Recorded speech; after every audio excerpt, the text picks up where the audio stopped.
เหมือนสงค่าเหมือนสงค่ามาครับพี่น้องพี่น้องขามาเลทด้วยนะครับพี่น้องก็แจกชาฟ้ามันกินเสร็จไหมอ่ะนะครับพี่น้องเดี๋ยวก่อนพ่อถ่ายรูปไปกับแม่ปะ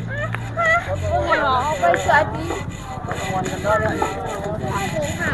นะครับพี่น้อง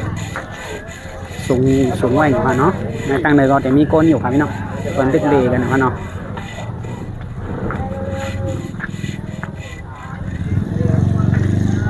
นะครับพี่น้อง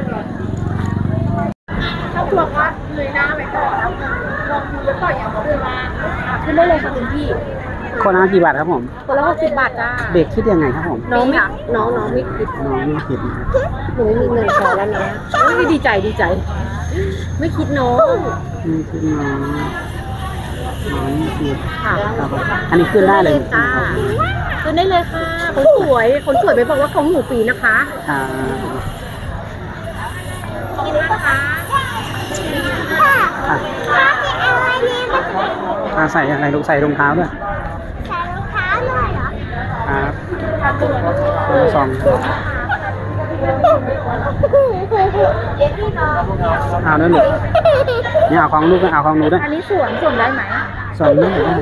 ลองสวมลองใส่ดูลูกลองใส่ดูก่อนลองหนูใส่ได้ไหมแต่ถ้ามันใหญ่เกินก็คือใส่ถุงเท้าได้ครับเหมือนสงคราม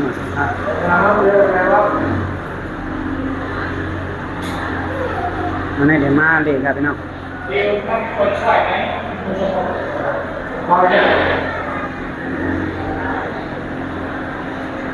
ครับพี่น้องกว่าแนะนำครับก็มาเพื่อนก็มาครับพี่น้องเนาะย่างลงย่างเหมือนสงครามมาเลยจ้าเหมือนครับพี่น้องมาวันนี้มาเลยที่โคหมานครับพี่น้องนี่ครับนี่ครับพี่น้องเหมือนสงครามวันนี้เขาขามาเลยที่กาญจนบุรีเมืองกาญครับพี่น้องเนาะนี่ครับ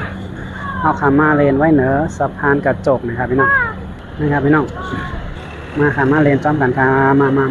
สูงนี่นะครับพี่น้องเหมือนสูงคูก็ขามาโอ้ลมกองกัดดีสูงก็สูงค่ะเหมือนสูงตั้งเสียงค่ะเอานะครับพี่น้องทำมามีไว้ที่ตั้งเหนือค่ะเนาะมาแล้วแม่น้ำไหมเนี่ยกำเดบ่อเนพี่น้องกันเนาะมาสงครามมาสงครามใช่ครับมาเลยเจ้าเหมือนกันเนาะมาส่งตั้งเซนคามาสงครามนะครับพี่น้องอย่าไปเองลูกอย่าไปเองมารอพ่อด้วยมาค่ะพี่น้องมาเลยเจ้าเหมือนคามาสงครามขนาดนี้ได้เลยครับเดินได้แม่ต้องสั่งเท้าไหมเนี่ยเมื่อสงครามเมื่อนายอ่อนน้องอ่อนมาเลยสะพานกระจกค่ะเนาะนายครับพี่น้องนี่ครับ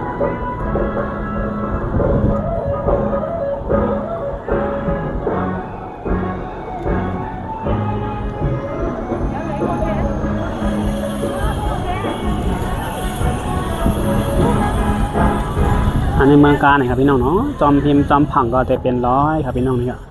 ดีเกี่ยวดีกัดเดียนนี่นะครับพี่น้องนี่ครับ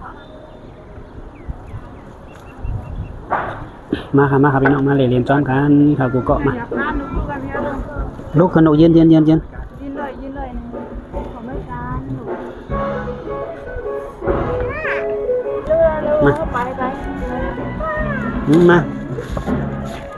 มาส่งพี่น้องค่ะมาพี่น้องมาเรียนจอมก่อนทำเมื่อไหร่นะครับพี่น้องอ่อนพี่น้องขอมาเรียนด้วยมาเรียนด้วยเลยครับพี่น้องเนาะมันจะอยู่ที่จังหวัดกาญจนบุรีนะครับพี่น้องเมื่อเดี๋ยวเปิดคุยปันเรียนเนาะค่ะกาคืนมาเรียนได้ก็60 บาทครับพี่น้องเนาะมา ไง แค่จุกลงมาข้างล่างแค่จุก อาจจะตายจัดบนนี้แหละนี่ ไม่ได้ตกไปแค่จุกแค่นั้นไม่มีอะไรหรอก แน่น้อยเลย